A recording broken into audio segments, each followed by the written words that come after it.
Hello, and welcome to another episode of Be the Love to Awaken Our Souls. Thank you again so much for tuning in this week. I'm Stacy Musial. And I am Brenda Carey. We are your co-hosts and souls on the journey. We invite you to be a part of our Be the Love tribe in support of your spiritual growth and transformation to come home to your divine self. Let's raise our vibration to love. Before we begin this conversation, let's settle in with an opening intention. So start by, if it's possible, placing one or both hands on your heart space and breathing in and out of your heart. Maybe connecting to that unique rhythm that is always within you. Connecting to the energy of love, a love for yourself, not based on what you do, what you have, or who you know, but just for the unique energetic being that is you. Creating space, sacred space for yourself, being open to listen what it is that you need to hear during this podcast episode. And then as you breathe in, just filling your whole being with love. Maybe you see it as a color or an image. Channeling in spirit, God, source, and knowing that there is no separation, that you are connected to this greater power, your higher self, highest wisdom. And then breathing all of this love in. And so it is. So it is. Yes. I'm excited for our conversation on how to fall in love with yourself.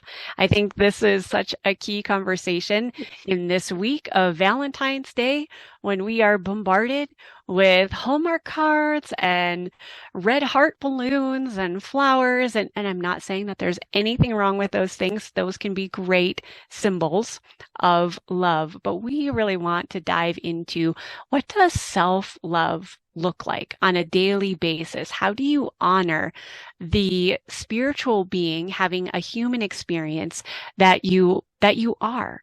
And how we can dive deep into some of those self-love practices. So Hmm. let's begin. Yes, yes, yes, yes. Falling in love with ourselves, such a beautiful, beautiful practice.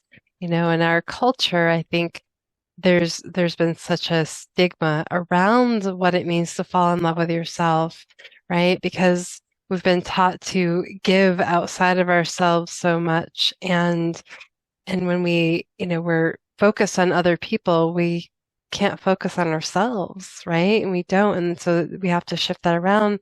But then there's also this other stigma, right? And this word narcissism gets thrown around so much in our culture. And so, Mm, we're here to really let's shift that perspective, that paradigm, right? Yes, there is such a thing as narcissism, and there's a there is a spectrum, right? And so as everything, and so, we're looking at let's let's let go of those ideologies just for a moment, right? What it means to focus on ourselves and love ourselves, and how, that negative connotation around narcissism is, because that really, there is a lot of underpinnings around low self-worth and low self-esteem and trying to put ourselves on pedestals, and that's really what narcissism is. But this falling in love with ourselves it takes such a beautiful shift of energy, and it's a gift that we can truly give to ourselves, because when we truly show up and love ourselves, we can truly give and love others, and we can really honor ourselves, honor our being in this place from a heartfelt perspective and seeing and loving all of our humanness, right? And so when we get to fall in love with ourselves, it's like giving ourselves the love we would give to somebody else, but we're truly Mm, giving it to ourselves first, and that's where the shift and the magic really happen. absolutely. I love that, how the love that we would give ourselves like we would a dear friend or a loved one. I think my history with self-love and narcissism in that continuum, like you mentioned, was, as a little girl, I was expected to be quote unquote modest, not to brag. And I remember, I can't remember what age I was, probably 7 or 8, and I played piano for a recital.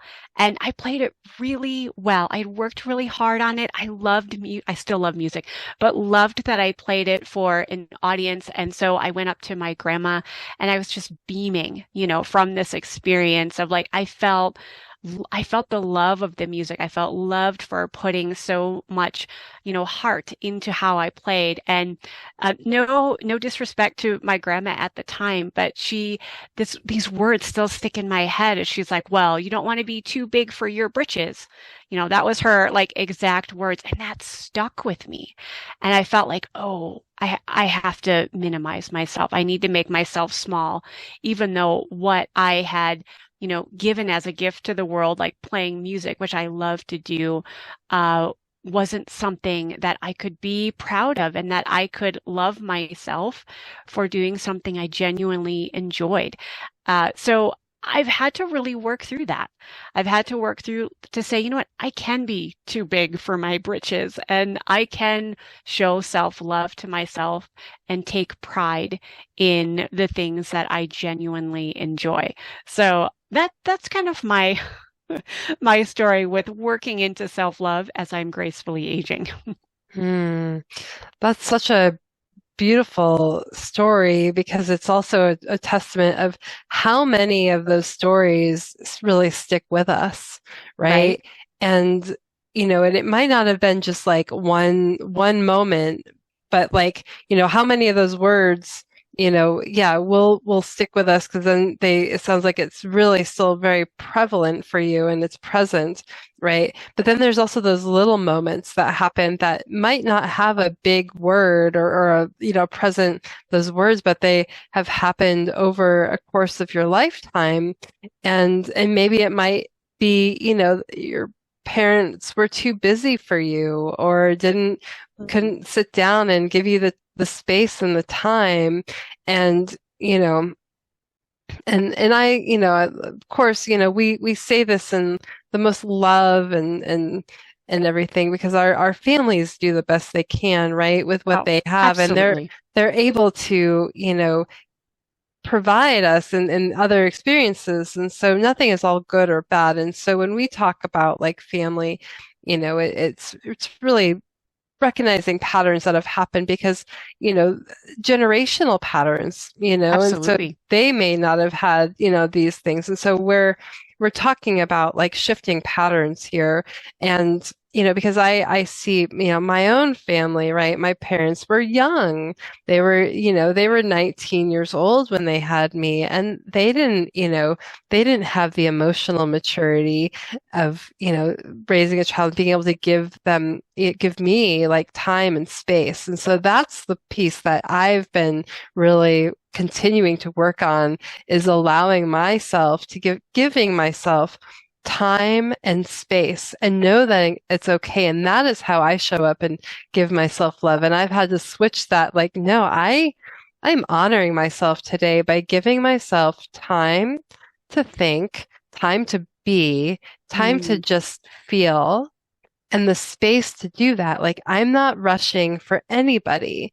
And that was the other message is I didn't deserve the space to, it was like, oh, hurry up and tell me what you want kind of thing. And mhm. so I'm like now like, okay, that is the message and now I'm giving it to myself. And that is like recognizing how loving that is for me to allow time and space. How often did we get that? And how, and maybe this resonates for others, do you feel rushed when when you're sharing something? Do you feel like you have, enough time and can you take up space? I know for a lot of women, especially, space is a big thing. We're For trying to make sure. ourselves small. And so Yep. how loving is it for you to really open up and like really give yourself the space that you need to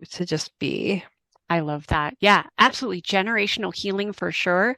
And part of my self-love practice is giving time and space for forgiveness. And a forgiveness practice, like, for example, I mean, my grandma, she was just repeating what she learned as a child. Don't brag, play it small. I mean, back then it was kids were meant to be seen, not heard, and so that's what she was bringing forward. And so for me, a forgiveness practice of forgiving people who are honestly just doing the best that they can with what they know at that time, and knowing that it doesn't excuse their behavior, but it allows me the mental and emotional space to then do those self-love practices like singing and music and things that really feed me vibrationally to raise my vibration. Music and sound is huge for me to allow that time and space for that. And a self-forgiveness practice. So along with another generational healing pattern has been perfectionism. And that can really get in the way. I see this in some of the clients that I work with as well, as thinking, okay, I'm only going to deserve love if I do certain things perfectly. If I'm the, perfect employee, if I'm the perfect spouse, or, if I do the right things, whatever we think that is, then I'll deserve to take the time and space for myself. So it ends up being really backwards, right? And so I think self-forgiveness is a huge step forward into creating a self-love practice, like forgiving ourselves, knowing we are doing the best that we can, feeling into our hearts is huge. Sending ourselves compassion and just forgiveness for just being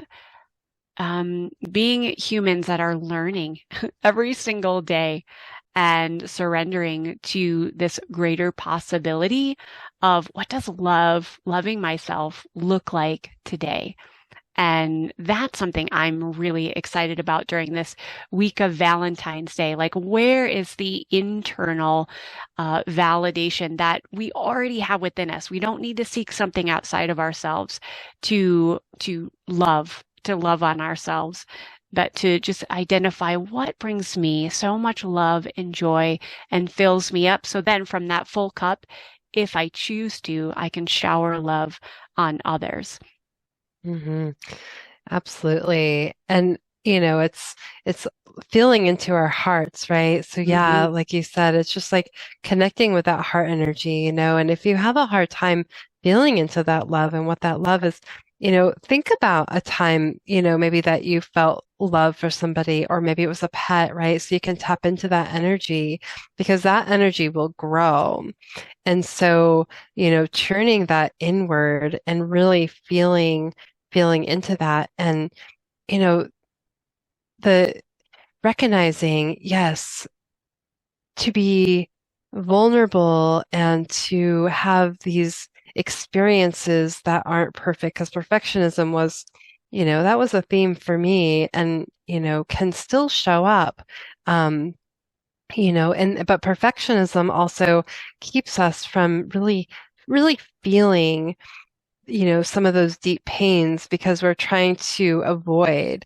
And so we have to, we have to forgive ourselves for this humanness, but like go into the vulnerabilities, because those vulnerabilities, right? And I mean like the emotions, like I'm feeling like, really naming the feeling that you're having and just allowing yourself to be in that moment and putting your hand over your heart and just loving yourself for that human experience. Oh my goodness, it's so beautiful when you can give yourself that and actually look yourself in the mirror, right? The mirror can be a powerful tool when you really like deeply look into the eyes of your soul and just like see the path that you chose to be here and that your human body that you chose.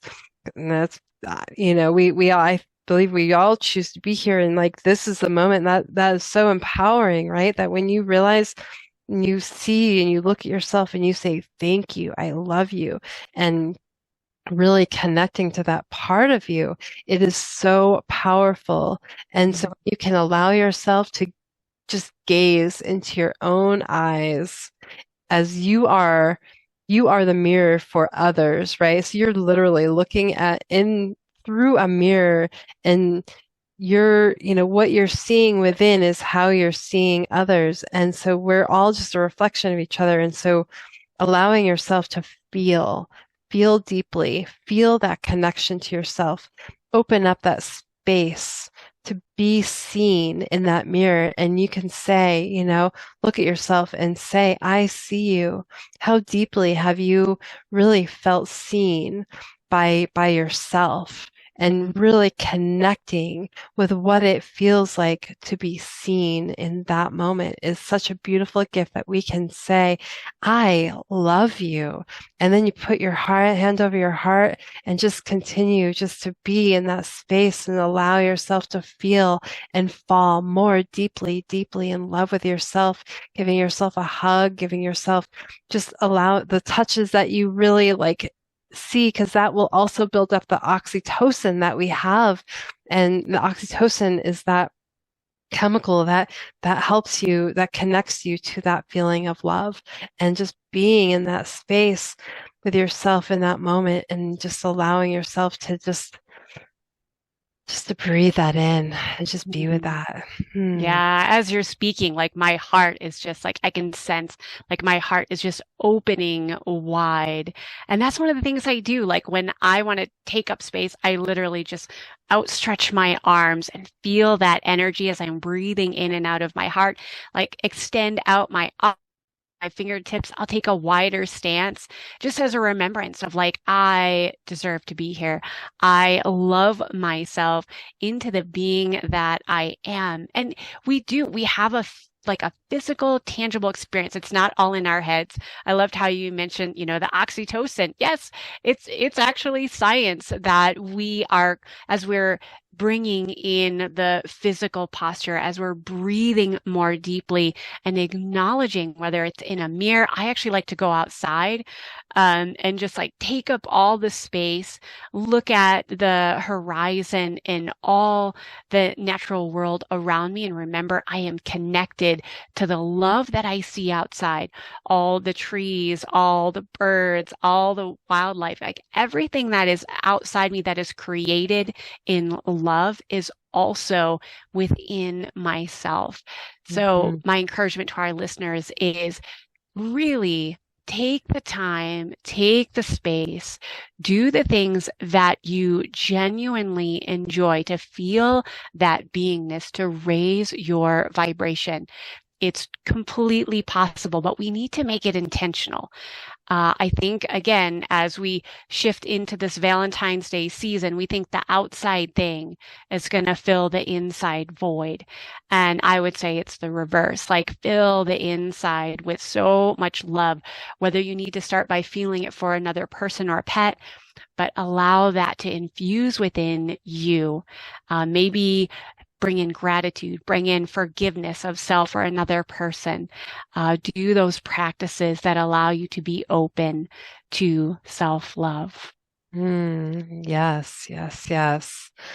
Oh, just it's a practice though, right? So we have to really be intentional about it. And, when we give ourselves the gift of presence and we really see ourselves in that moment is when we can truly, truly feel that. And one meditation that is so powerful that I would really encourage you to connect with is the Ho'oponopono healing, Hawaiian healing meditation. And this is a way, it's an old Hawaiian healing meditation, and it's a cleansing. So, if you can use it for many things, cleansing the consciousness and cleansing any blocks that you have to receiving. If there's anything that is showing up in your environment, how is that mirroring back to you what is within? And so we're just want to bring this up, the Ho'oponopono, and when you say this prayer, it's only 4 phrases, but they're so powerful because you're cleaning, and any energy or any blocks to self-love or anything that is needing a space to be clean, and just takes 4 phrases. And those 4 phrases are, I'm sorry, please forgive me, I love you, and thank you.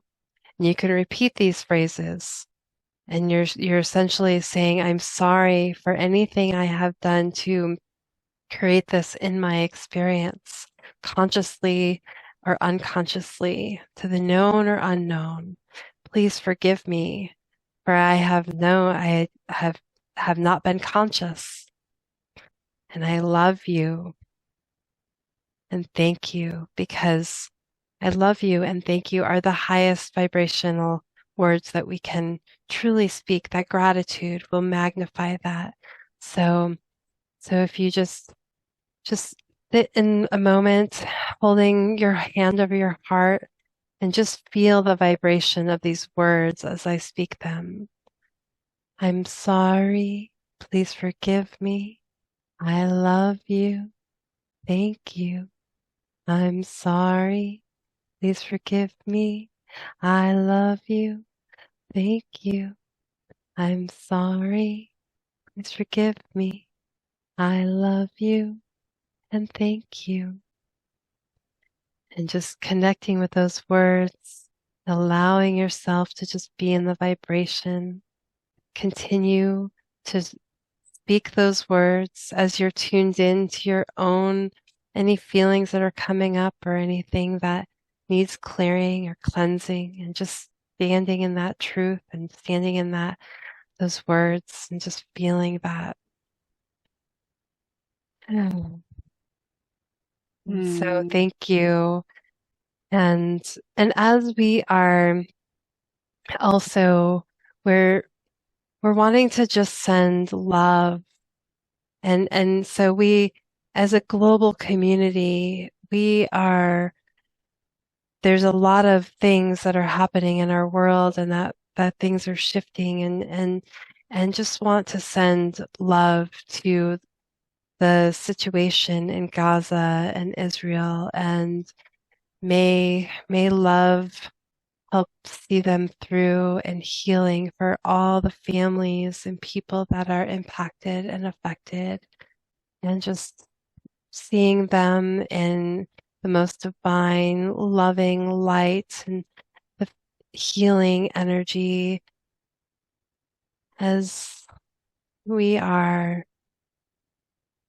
just holding space for them to heal in this moment, in this time. So thank you. Yes. Thank you. Thank you. Thank you. Sending so much love and light. And thank you for listening to Be the Love podcast. Find a spiritual home with us, and let's connect on Facebook, Instagram, or YouTube. We always appreciate a 5-star review on iTunes or Spotify. And I'm Brenda Carey, and as a holistic healer, I offer coaching and online programs to guide highly sensitive people in their sacred path to vibrant health. My website is sacredpathyogaandreiki.com. And I'm Stacy Musial. I'm a psychotherapist specializing in whole person, deep soul healing. You can find out more about my work, my book, and programs at awakenyouремpoweredsoul.com. You can check out our links in the show notes. And stay tuned for more episodes being released on Mondays at 5:55 a.m. Mountain Time.